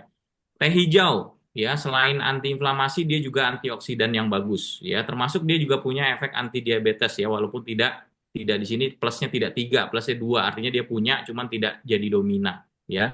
Terakhir mungkin yang paling dekat juga sering diomongin juga tadi Dokter Yanti juga sempat sebut itu kulit manggis ya walaupun harus hati-hati benar banget ya memproses kulit manggis itu nggak boleh sembarangan sebenarnya karena ada zat yang namanya zat tanin ya. Jadi kalau kita mau proses kulit manggis di rumah sendiri, memang harus tahu cara menghilangkan zat taninnya karena memang cukup banyak zat tanin yang terkandung dalam kulit manggis ya. Walaupun sebenarnya lebih banyak manfaatnya ya. Makanya memang lebih enak bikin kulit manggis itu ya harus tahu ilmunya dulu ya nanti bisa diajarin sama Dokter Yanti atau ya udah beli yang sudah dalam bentuk ekstrak dalam kapsul. Nah, kulit manggis ini cukup dibilang ratu buah ya dia. Jadi karena apa? Karena selain dia bentuknya eksotis, ternyata manfaatnya juga luar biasa banyak ya. Dia bekerja hampir ke seluruh fungsi ini nih Mbak Prema. Ya, yang pastinya dia antiinflamasi, antioksidan juga ya. Antioksidan ini sangat tinggi. Jadi sampai plusnya nih 4 karena memang kulit manggis itu punya antioksidan paling tinggi di antara buah-buah lainnya ya. Dan kalau kita cari di penelitian-penelitian terakhir yang mutakhir ya tentang diabetes, kolesterol dan hipertensi, terutama di penelitian-penelitian yang dilakukan oleh Universitas Brawijaya di Malang, itu mulai ditemukan bahwa konsumsi kulit manggis secara rutin itu membantu menurunkan hipertensi, kolesterol dan juga diabetes. Nah, nanti bisa dipelajari sendiri ya, dicari informasinya, bahkan nanti kalau berkesempatan lagi bisa ketemu sama Dokter Yanti lagi di kelas atau di grup WhatsApp ya. Ini nanti bisa dipelajari semuanya sama Dokter Yanti nih, lebih lengkap tentang ramuan-ramuannya gitu ya. Terus kemana belajarnya? Tentunya nanti banyak yang bisa dibaca ya. Ini saya yakin Dokter Yanti juga dapatnya pasti dari kitab-kitab ini juga karena memang sebenarnya jamu kita itu dicatat ya. Ibaratnya kayak dulu naskah-naskah proklamasi gitu ya, naskah-naskah jamu juga dulu dicatat, dikumpulin terus dijadikan buku. Ya, yang bisa dicari informasi-informasi itu dari Farmakope Herbal Indonesia, ada namanya buku Formularium Obat Herbal Asli Indonesia, itu yang mengeluarkan tadi Kemenkes ya, kata Dokter Yanti tadi persis. Ada juga Formularium Ramuan Obat Tradisional Indonesia, ya, itu juga memperlihatkan kalau sakit ini bahannya ini, sakit ini bahannya ini, itu lengkap sekali gitu ya. terus juga dari naskah-naskah zaman dulu biasanya ya. Saya sempat bahkan ini punya nih serat apa namanya naskah-naskah zaman dulu. Kata-katanya masih pakai tulisan Sanskerta Mbak Prema. Jadi sebenarnya nggak bisa dibaca, cuman kebetulan memang ada translasinya, ada penerjemahnya di situ ya yang melakukan penerjemahan terhadap huruf-huruf Sanskerta ini. Jadi di situ dijelaskan tuh. Kalau dulu nenek moyang kita pakai jamunya ini untuk diabetes, untuk mah ini segala macam gitu. Nah, ini bisa dipelajari, bisa dicari juga di Google secara online mudah, cuman memang sekali lagi memang tidak gampang ya mempelajari ini langsung tanpa ada bimbingan, tanpa ada panduan. Nah, ini nanti makanya perlu ikutan kelas sebanyak mungkin, terutama kelasnya Dokter Yanti nanti gitu ya. Itu Pak Prema. Oke, siap. Terima kasih banyak Pak Edo. Ternyata banyak sekali ya bahan-bahan herbal ini yang bisa dijadikan ramuan jamu dan bisa dibuat di rumah ya. Banyak sekali bahan-bahan yang dekat dengan keseharian kita ya Pak Edo ya. Terutama kulit manggis ternyata banyak sekali ya, hampir di semua kolom tadi, di semua kolom bahkan ya Pak Edo ya. Banyak sekali manfaat dari kulit manggis. Baik, Pak Edo, kita lanjut ke pertanyaan selanjutnya ya. Apakah boleh mencampur-campurkan sendiri bahan herbal yang punya khasiat tersebut, Pak Edo? Kita ramu-ramu sendiri dengan feeling mungkin ya. Link gitu ya, asal gitu ya. Gitu. Iya, iya. Ini nanti mungkin bisa dilengkapi sama Dokter Yanti nih. Jadi sebenarnya tidak ada larangan khusus bahan ini nggak boleh dicampur sama ini, bahan ini nggak boleh dicampur ini. Sebenarnya nggak ada ya, karena memang jamu kita itu memang masih dibentuk dan didokumentasikan sebenarnya belum lengkap gitu ya. Yang bagusnya memang ada penelitian lebih lanjut ya, bahwa bahan ini nggak boleh dicampur sama bahan ini. Ada yang bilang bahan alam yang sifatnya panas nggak boleh dicampur sama bahan alam yang sifatnya dingin. Tapi itu pun belum pernah diteliti sebenarnya. Contohnya bahan panas kayak yang panas-panas ya, misalkan kayak jahe, kunyit itu kan panas ya. Terus dicampur sama yang dingin-dingin, misalkan kayak adas, misalkan dingin ya itu katanya nggak boleh dicampur. Tapi memang sekali lagi memang kita kalau ngomong ramuan, memang jangan kalau bisa jangan langsung mencampur-campur saja sendiri ya. Kita nggak tahu nanti efeknya akan seperti apa ya. Iya kalau makin pinter habis minum jamu itu, kalau ntar makin malah makin error gitu ya, malah repot gitu ya. Nah, ini makanya penting dipandu ya, penting ada gurunya ya. Kalau nanti kita hanya sekedar ambil-ambil saja informasi dari Google, kita nggak dapat ilmu yang mantep. Nah, ini butuh guru. Nah, siapa yang bisa membimbing ini ya? Dokter Yanti bisa gitu ya. Nanti mungkin ada informasi dari Dokter Yanti bagaimana nanti teman-teman Bapak Ibu bisa lebih banyak bisa belajar sama Dokter Yanti tentunya ya. Jadi hati-hati mencampur bahan herbal ini juga nggak bisa sembarangan. Walaupun tidak ada ya penelitian khusus ini nggak bisa dicampur sama ini nggak bisa dicampur sama ini gitu.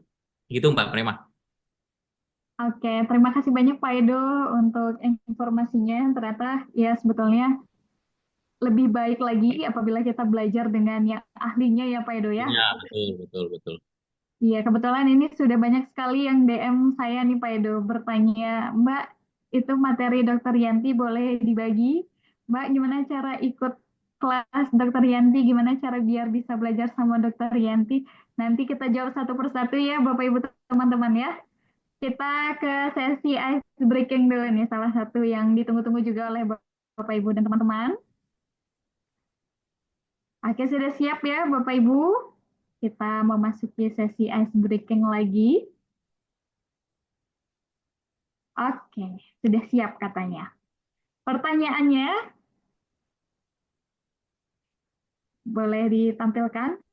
Ya, sebutkan bahan herbal yang sering dipakai sebagai ramuan untuk mengatasi keluhan hipertensi.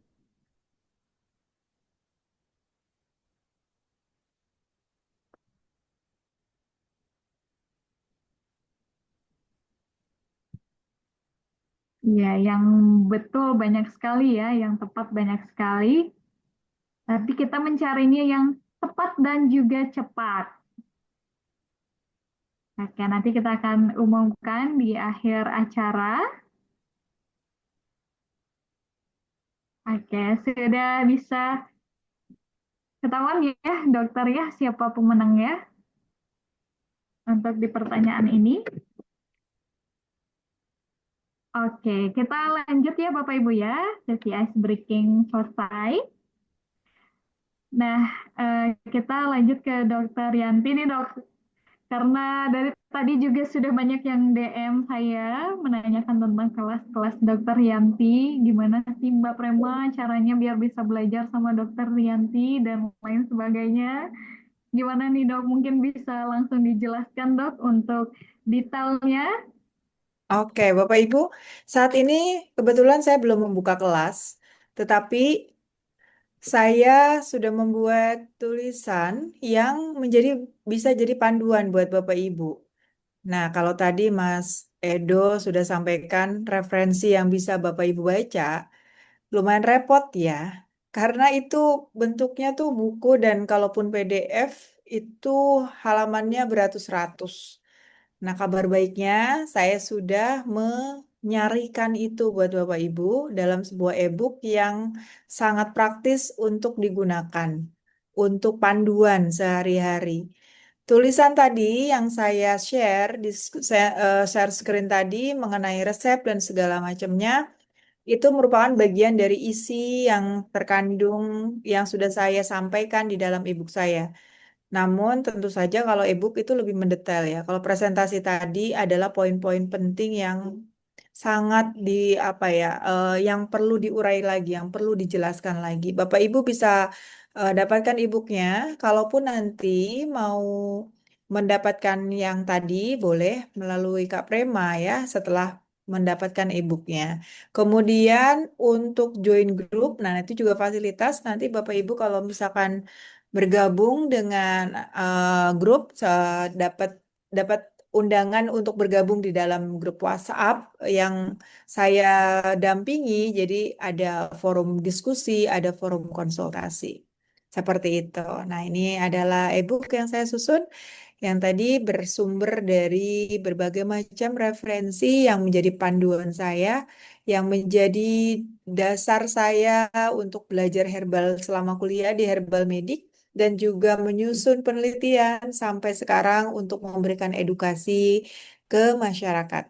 Jadi daripada pusing-pusing belajar buku satu-satu, nah saya pikir saya tuliskan semuanya apa yang saya pelajari selama 13 tahun mendalami herbal ini untuk dikembangkan kepada masyarakat melalui kedokteran komunitas ya, karena saya lebih senang berpraktek di lapangan, Kak Prema, dibandingkan praktek di klinik maupun di rumah sakit ya, karena saya ternyata ketika terjun di lapangan bisa banyak ketemu orang dengan berbagai macam penyakit, sehingga saya banyak pengalaman, lebih banyak pengalaman, lebih banyak cerita yang bisa dibagikan, itu saya sukanya seperti itu.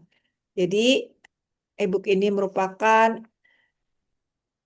intisari atau ringkasan ya dari perjalanan panjang saya belajar herbal dan jejak-jejak ilmu herbal yang saya pelajari itu ada di sini, gitu Kak Prema. Oke, terima kasih banyak dokter penjelasannya. Ya, Bapak Ibu teman-teman yang tadi bertanya ya seputar belajar dengan Dokter Yanti, di room chat sudah ada link untuk e-booknya ya. Ini sudah sangat praktis dan detail sekali, lengkap semuanya. Jadi Bapak Ibu bisa melihat e-booknya kapan saja ya. Jadi nggak perlu lagi bawa buku kemana-mana ya, agak repot. Jadi lebih praktis lagi di e-book. Linknya sudah kami sertakan di room chat ya, Bapak Ibu bisa langsung mengaksesnya. Untuk Bapak Ibu teman-teman yang tadi bertanya ya melalui DM ke saya nih tadi, nanya-nanya tentang Dokter Yanti. Oke, terima kasih banyak Dokter Yanti dan juga Pak Edo telah berkenan menjawab pertanyaan-pertanyaan tadi ya, sharing ilmu yang sangat bermanfaat sekali untuk kita, edukatif, kemudian banyak ilmu baru, wawasan baru untuk kita semua nih Bapak Ibu ya, bisa langsung kita praktekkan nanti di rumah. Sesaat lagi kita akan memasuki sesi tanya jawab ya, diskusi dan tanya jawab. Bapak Ibu teman-teman bisa disiapkan pertanyaannya, nanti kita akan pilih melalui room chat ya. Bapak Ibu bisa ketik di room chat pertanyaan yang ingin Bapak Ibu sampaikan. Tapi ditambahkan Bapak Ibu ingin bertanya kepada siapa, mohon disertakan tujuannya kepada Dokter Yanti atau kepada Pak Edo, nanti didetailkan ya. Oke, sebelum kita ke sesi tanya jawab, nanti juga akan kami bacakan 3 pertanyaan yang sudah disampaikan melalui Google Form sebelumnya ya, sebelum mendaftar untuk mengikuti webinar ini. Nanti kami akan bacakan 3 pertanyaan. Setelah itu baru kami bacakan pertanyaan di room chat. Tapi sebelumnya untuk mengabadikan momen yang luar biasa seru sekali pada malam hari ini, kita foto bersama terlebih dahulu ya, bersama narasumber dan juga peserta. Luar biasa sekali ya, ini partisipannya lebih dari 500 dan banyak juga diikuti oleh dokter-dokternya. Tadi saya intip-intip pesertanya dari mana saja, ternyata banyak juga nih dokter-dokter yang ikut gabung. Oke, sudah siap ya Bapak Ibu ya, boleh diperlihatkan wajah-wajahnya, wajah-wajah semangatnya Bapak Ibu. Wah, ini sudah pada open kamera ya. Oke, terima kasih banyak Bapak Ibu atas antusiasnya. Kita siap ya? Oke, kita berfoto 3 kali mungkin. Oke, standby semuanya. Senyum, berikan senyum yang paling manis. 3, 2, 1. Oke, lagi Bapak Ibu boleh dengan pose yang berbeda, boleh semangat ya. Semangatnya Bapak Ibu. Oke. Dan balik lagi Bapak Ibu, gaya bebas boleh lebih ceria lagi. Kita foto bersama. 1, 2, 3. Oke, terima kasih Bapak Ibu. Momen yang luar biasa sekali. Kita langsung ke sesi pertanyaan dari teman-teman yang sudah mengajukan pertanyaan di Google Form ya. Ada 3 pertanyaan. Untuk Bapak Ibu yang ingin bertanya, kita buka sesi tanya jawab juga. Bisa langsung diketik di room chat ya. Nanti akan kita bacakan. Jangan lupa untuk diisi tujuannya kepada siapa, apakah kepada Dokter Yanti atau kepada Pak Edo. Oke, kita bacakan pertanyaan dari Google Form yang pertama ya untuk Dokter Yanti. Apakah herbal aman jika digunakan rutin harian jangka panjang dan bagaimana pola harian konsumsi herbal agar aman, Dok? Langsung dibaca aja ya. Langsung dijawab. Ya, silakan Ya. Dokter. Saya bagi menjadi beberapa ini ya, peruntukan. Ada herbal untuk pencegahan, herbal untuk pengobatan. Nah, untuk yang pencegahan itu bisa digunakan setiap hari. Apa saja? Yaitu herbal yang sudah terbukti secara empirik maupun saintifik digunakan dari generasi ke generasi. Kita biasa menyebutnya rempah ya atau bumbu dapur. Itu biasa digunakan oleh kita ya setiap hari menjadi pangan fungsional. Itu boleh digunakan setiap hari. Yang kedua, herbal untuk pengobatan. Seperti yang tadi saya sampaikan, herbal-herbal untuk degeneratif. Ya ketika ada keluhan, namanya obat ya. Kalau obat kan nggak digunakan dong. Setiap kali kita minum, misalkan jadinya minum herbal karena bermanfaat. Tentu tidak. Tujuannya adalah pengobatan. Jadi disesuaikan dengan tujuan pengobatannya. Apa saja dok herbal yang biasa digunakan untuk sehari-hari? Contoh dari bumbu dapur itu kunyit, kemudian kencur, ketumbar, itu boleh. Tapi tetap dosisnya juga harus diukur dan harus tahu efek yang lainnya. Apakah herbal atau rempah tersebut berakibat menurunkan tekanan darah? Nah, hati-hati buat yang mengalami hipotensi atau darah rendah. Tentu harus diwaspadai. Begitupun misalkan daun salam kan aman ya, gitu. Tapi pada orang yang hipotensi mengkonsumsi daun salam yang agak sedikit aja berlebihan, misalkan yang harusnya 1 gelas jadi 2 gelas, kok agak kelayangan, yang misalkan 7 lembar gitu ya, pada orang lain nggak masalah, pada saya kok kelayangan, oh berarti harus diturunkan dosisnya. Harus tahu juga efek yang lainnya. Ya, Bapak Ibu ya. Jadi terus belajar. Masing-masing tanaman itu ada peruntukannya. Gitu. Oke, terima kasih banyak Dokter. Kita lanjut ke pertanyaan selanjutnya. Ini apakah bahan herbal memiliki efek buruk pada ginjal? Jadi, kalau kita memiliki patokan atau panduan yang di awal sekali tadi saya sebutkan, ada 5 ya, ada 5 panduan ketika mengkonsumsi herbal itu aman. Yang nggak aman adalah ketika Bapak Ibu minum herbal abal-abal, ada bahan kimia obat, disitulah akan merusak ginjal. Terus kemudian apabila Bapak Ibu meskipun mengkonsumsi rawnya ya, kunyit, kencur, jahe, tapi tidak menggunakan panduan takaran yang benar, ya, itu juga akan berakibat ke hal-hal yang lain gitu, toksik lah segala macam. Atau cara mengolahnya, misalkan ada jamur, kemudian lembab gitu ya, menyimpannya jamur aflatoksin yang warnanya putih. Kita kadang suka nggak sadar, kemudian dikonsumsi melalui perebusan, tapi tetap ya, yang namanya jamur belum tentu bisa hilang pada saat perebusan. Diminum jadi hepatotoksik, toksik pada hati, itu pun berbahaya. Jadi Bapak Ibu, selain memperhatikan 5 hal yang saya sebutkan sebelumnya untuk keamanan produk herbal ataupun herbal yang dikonsumsi, diracik sendiri, perlu juga diperhatikan higienitasnya dan sanitasinya, ya. Karena ternyata itu juga berpengaruh pada manfaat atau khasiat. Silakan Kak Prema. Oke, terima kasih banyak dokter. Mudah dipahami sekali ya Bapak Ibu dan teman-teman ya. Oke, pertanyaan selanjutnya ke Pak Edo nih, Pak Edo. Oke, makanan atau minuman herbal yang bisa dikonsumsi sehari-hari oleh anak-anak atau remaja agar dapat mengurangi konsumsi makanan dan minuman kekinian yang kurang sehat. Iya, jadi penyakitnya zaman sekarang ya, Mbak Prema. Jadi kebanyakan dari kita, terutama mungkin Dokter Yanti punya juga tuh datanya tuh, bahwa orang, terutama anak muda ya, sekarang sudah mulai banyak yang kena diabetes tipe 2 tadi ya, kata Dokter Yanti ya. Kenapa bisa kena? Karena sering makan makanan yang manis.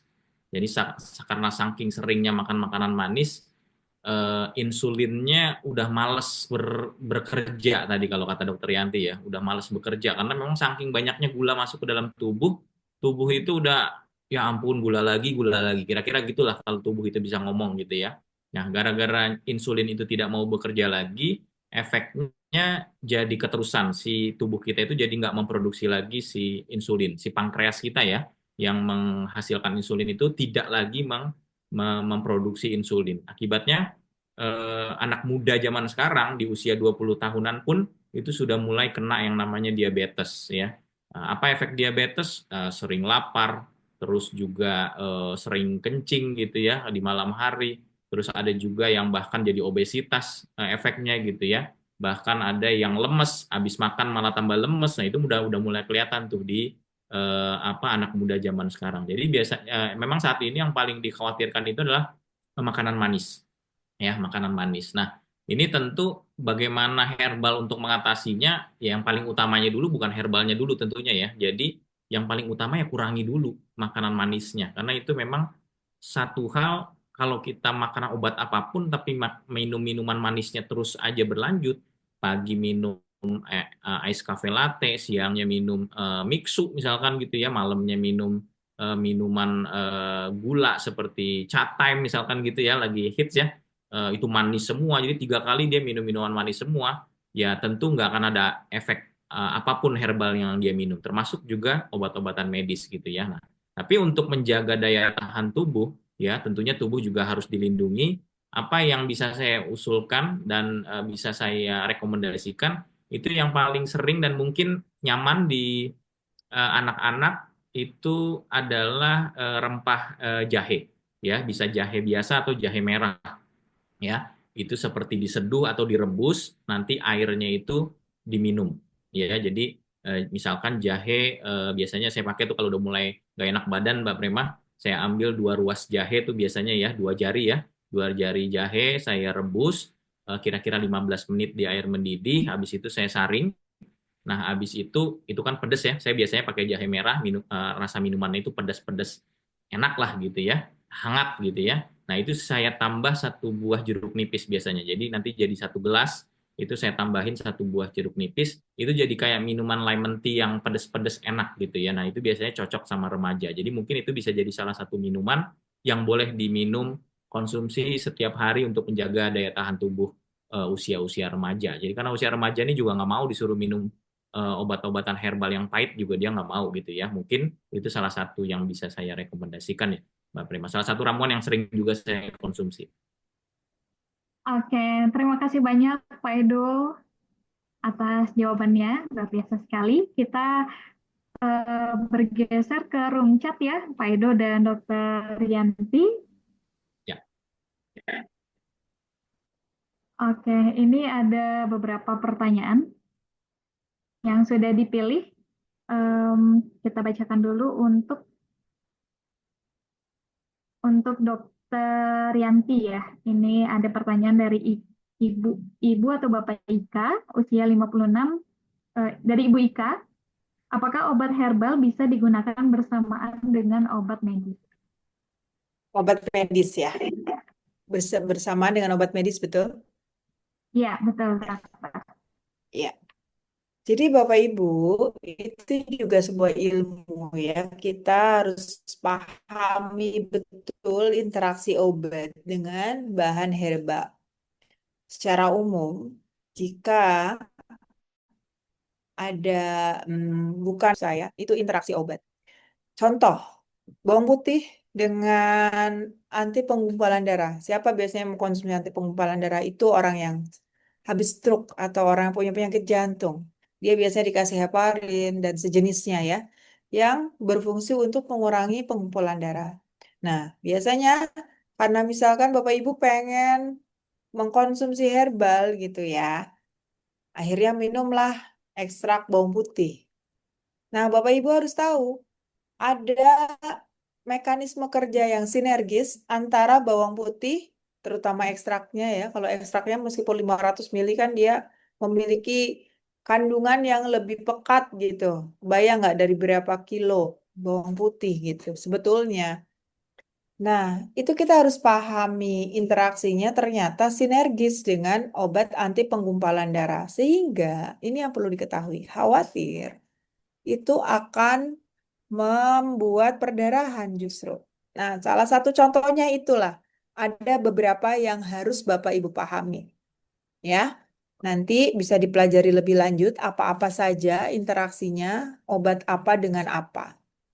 Karena harus sedetail itu. Saya nggak bisa menjabarkan secara umum. Tapi menurut panduan dari Kementerian Kesehatan, untuk ramuan yang tadi saya sampaikan, karena itu ramuan-ramuan itu panduan dari kementerian ya. Ada ramuan hipertensi, diabetes, menurunkan kolesterol. Nah, itu bisa dikombinasikan dengan obat medis, obat konvensional. Dengan catatan ada selang jeda 2 jam dari penggunaan ramuan atau dari penggunaan herbalnya. Kemudian, penting juga untuk dipantau. Jadi biasanya kalau misalkan mengkonsumsi obat hipertensi ditambah dengan ramuan jamu hipertensi, itu penurunannya akan lebih banyak. Ada juga yang mengkonsumsi obat konvensional, obat medis, nggak turun-turun, itu banyak juga. Oleh karenanya, Kementerian kita merekomendasikan, yuk coba ditambahkan dengan jamu, tapi jedanya 2 jam ya, gitu. Harapannya tekanan darahnya bisa berangsur-angsur turun. Sehingga harus dievaluasi, dimonitor.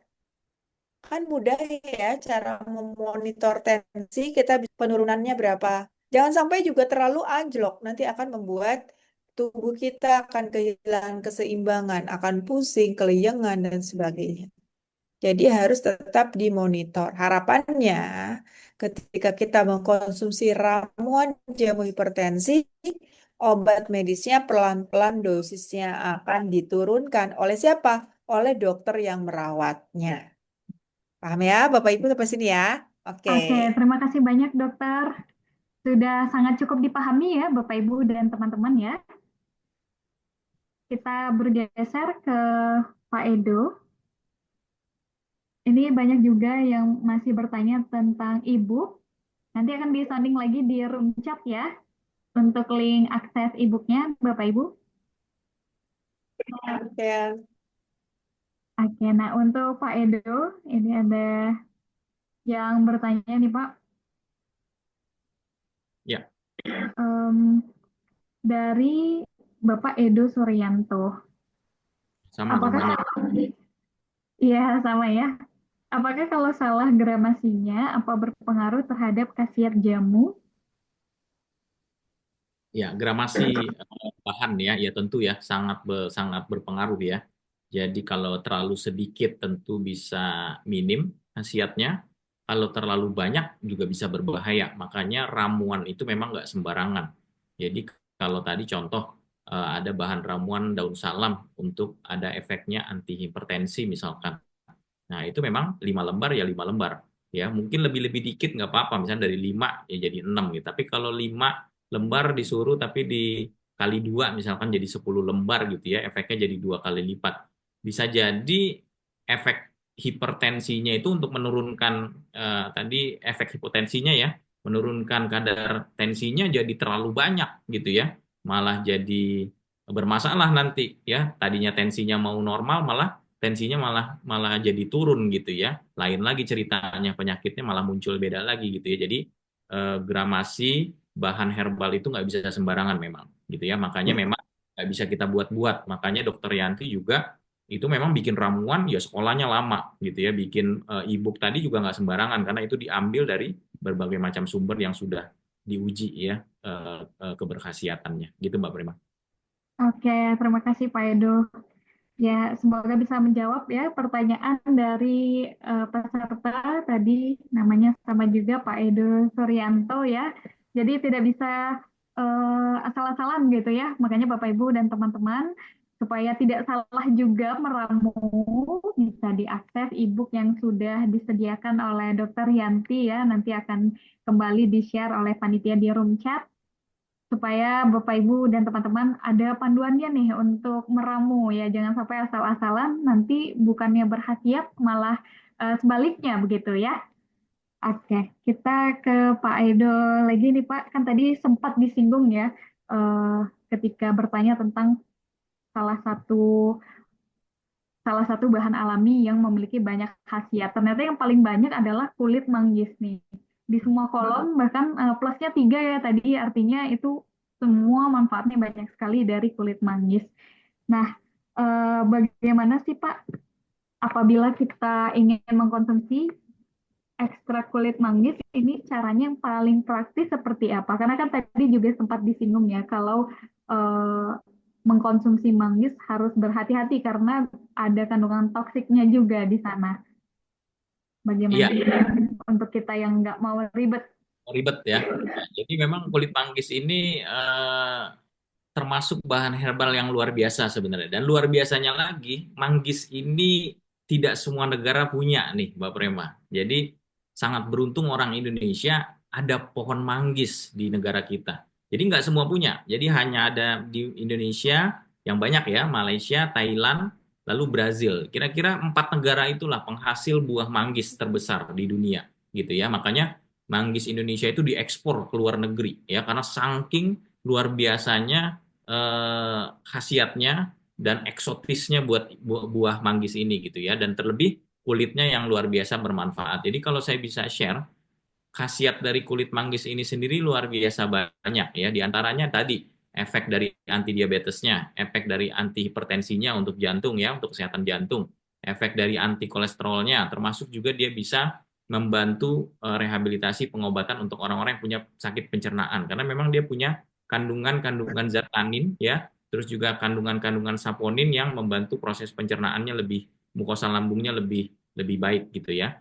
Dan yang paling canggih adalah dia juga punya antioksidan ya, dan yang bersifat juga sebagai anti kanker. Nah, ini sudah sangat banyak sekali, bahkan yang meneliti itu orang luar negeri justru. Ya, bagaimana khasiat dari kulit manggis ke anti kanker. Ini sudah banyak sekali ya. Bahkan termasuk saudara saya ada ya, divonis kanker payudara. Terus dia akhirnya rutin konsumsi ekstrak kulit manggis. Alhamdulillah ya, setelah berkali-kali ronsen begitu ya, kankernya lama-lama mengecil sampai benar-benar hilang. Akhirnya nggak jadi dioperasi. Nah, itu salah satu ikhtiar ya, menggunakan obat herbal untuk pengobatan, gitu ya. Nah, sebenarnya agak ribet ya, seperti kata Dokter Yanti tadi, udah mah ribet bikinnya. Terus juga kulit manggis ini ada satu hal yang harus waspada saat proses di rumah itu, namanya zat tanin.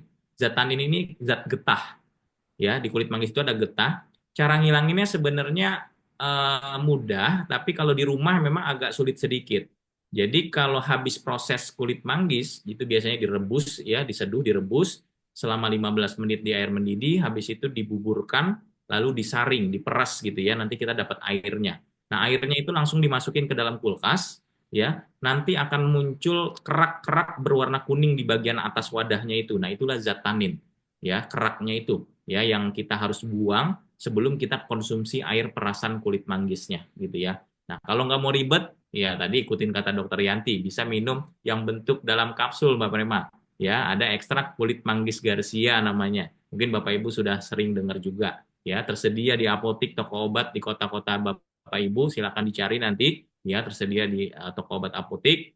Kalau nanti mau tanya-tanya bisa di Instagramnya Kartiker, di Instagramnya Garcia, atau di Facebooknya ekstrak kulit manggis Garcia juga. Ya, di sini ada dosis ya. Kalau misalkan untuk pengobatan 3 kali 2 kapsul sehari, kalau untuk hanya sekedar menjaga kesehatan 3 kali 1 kapsul sehari.